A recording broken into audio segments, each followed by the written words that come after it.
Yo, what's going on, guys?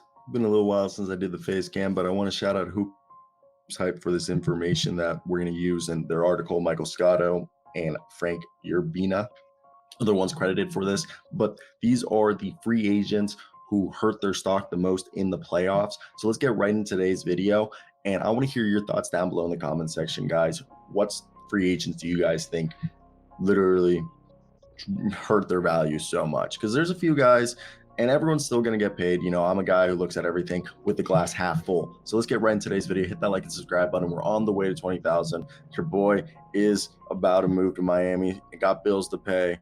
Girlfriend going to law school. I'm going to graduate school. So your support means the world. So let's get right into this and talk about the first gentleman, and that is my man by the name of Dillon Brooks. Yes, Dillon Brooks, of course. We've all heard it all season long that this is a guy who really tanked his value, okay? It tanked this past playoffs.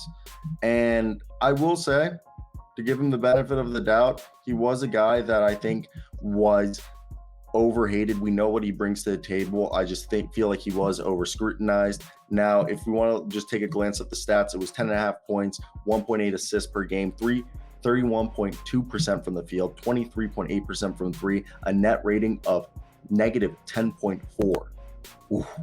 Now, with that being said, this is a guy who still can be valuable, okay? They're not re-signing him, allegedly, according to The Athletic, even though both the Grizzlies and the Dillon Brooks' camp were not happy with that report. He got scapegoated, all right, for the failed season. And I personally believe a team like the Houston Rockets, the Detroit Pistons, even the San Antonio Spurs, maybe the Orlando Magic, out of fringe playoff teams, would love to have him to set a culture. Now, teams like the Boston Celtics, maybe even the Los Angeles Lakers, the Portland Trail Blazers, all right, maybe the Suns, maybe the Nets, teams that are hoping to be contenders, maybe they want him. Maybe a team like my Wizards or my Timberwolves pay him a bit more than other people expect, even though I think both teams really don't have the money to do so. But look, he was just a bit problematic. Yes, his off-the-court antics weren't great, and he struggled. But we've heard that the Rockets are big fans of his. So let's move on to the next guy, and that is, of course, DAngelo Russell. Yes, DAngelo Russell, he was another guy, but people don't realize he wasn't actually terrible, okay? Again, glance at the stats. Right here, our man DAngelo Russell, 13.5 points per game, 4.6 assists per game, 42.6% from the field, 31% from three, a net rating of negative 6.6. All right. However, I personally believe, and I saw in an article I recently read, I think it was Jovan Buha, he was not bad. The first two rounds of the playoffs, thank you, HoopsHype, right here. They put it in the article. They said, and like I remember recalling, in the first 12 games of the postseason, DAngelo Russell was not bad. He averaged 15.7 points, 5 assists a game, 44.5% from the field, 34.7% from three. I'm not going to sit here and be amazing, but he was a competent starting point guard. They went 8-4, and then he fell apart, okay? Against the Nuggets, he was 6.3 points, 3.5 assists, 32% from the field, okay? And they got swept. He attempted made 2 of his 15 conference final three-point attempts. So I think he hurt his playoff stock because it proved who he is, an inconsistent, streaky player who, when he's on fire, he is very good, all-star level player, but when he is cold, he's almost unplayable. That is what this playoff series or this playoff run told us about DAngelo Russell. No disrespect to him, love the guy, but can he be consistent? It just this magnified the inconsistency. He could be good for the first 12 games and then out of nowhere just fall apart. So the question is he consistent enough to be a starter? Or is he more of a six-man because of his inconsistency? Second question, if he is a starting level guy and you believe that and you want to pay him that, can he reach those Brooklyn Nets playing style or level when he was an all-star in 2018-2019? Can we trust that that was feasible, or was that just a small sample size that we're just like, Let's move on to the next guy, because right now also, DAngelo Russell is supposedly going to get $17 to $20 million a year on a 2 to 3 year deal. Like I've said, I was thinking similar to what Tyus Jones got a few years back, but with inflation, Tyus Jones got a 2-year, $30 million deal. I've been saying like 2-year 40, 2-year 35 at the lowest, and then maybe, yeah, that's what I'm thinking, 2-year 35, 2-year 40.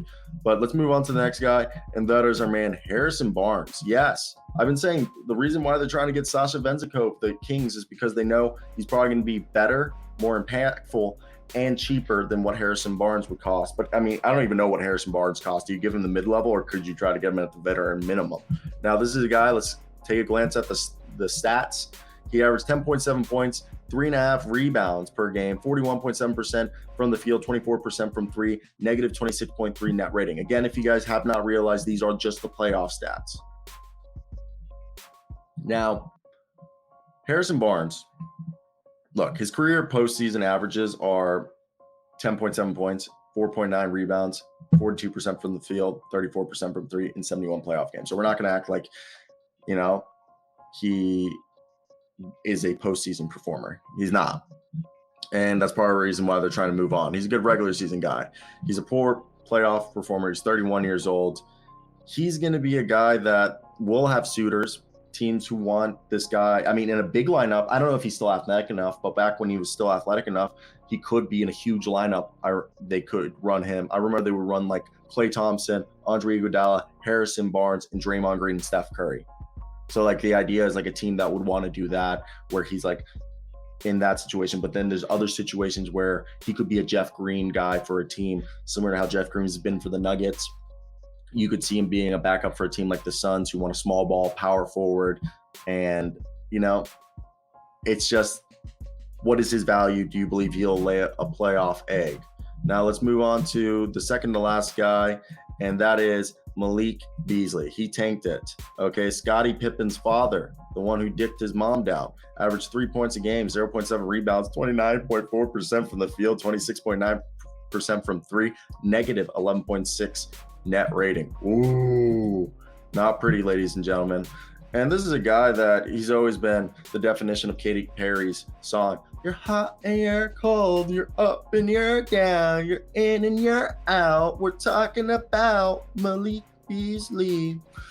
Because, look, I mean, dude, the guy's got a player option, okay, on his deal next year of 16.5. He's going to definitely, he's going to accept that, but they're going to probably move. I saw a report Mo Bamba and Beasley are expected not to be on the Lakers.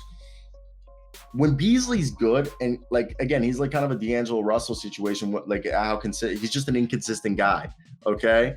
And Malik Beasley, when the team got him, they thought he was going to be able, that they, also, I'm being told it's a team option, not a player option. So I thought it was a player option, okay? And okay, I think it's a team option. So yeah, they're definitely going to decline that. So right here, Michael Scotto said, here's a quote, regarding Malik Beasley, I thought when they first acquired him, I felt confident that they would pick up his team option. I'm not as sure now, given the way the season for him ended. Either way, if he hits the market as an unrestricted free agent, he'll have suitors. There's always suitors looking for shooters. He's still young and was a top 3-point shooter off the bench this year, end quote. So, there's that. Now the final guy, Mr. Steph Curry's brother, had 8.3 points, 1 rebound, 52% from the field, 33% from three, negative 7. And his season average is 9.2 points. It's just, look, he's about to be 33. He's a great sharpshooter. He's going to probably be close to a veteran minimum. He's still an elite shooter, can score off the dribble. The guy can't play defense to save his life. Even if he tried. The 9.2 points per game, it's a team like the Phoenix Suns would want him. But besides that, it's hard. It's hard to see them being willing to do something like this. It's just difficult. So, guys, yeah, Seth Curry's probably didn't even matter what he did in the playoffs. But that's basically the video, guys. Again, shout out HoopsHype for this. Like, comment, subscribe. We're on the way to 20,000. If you stuck to the end, thank you. But peace.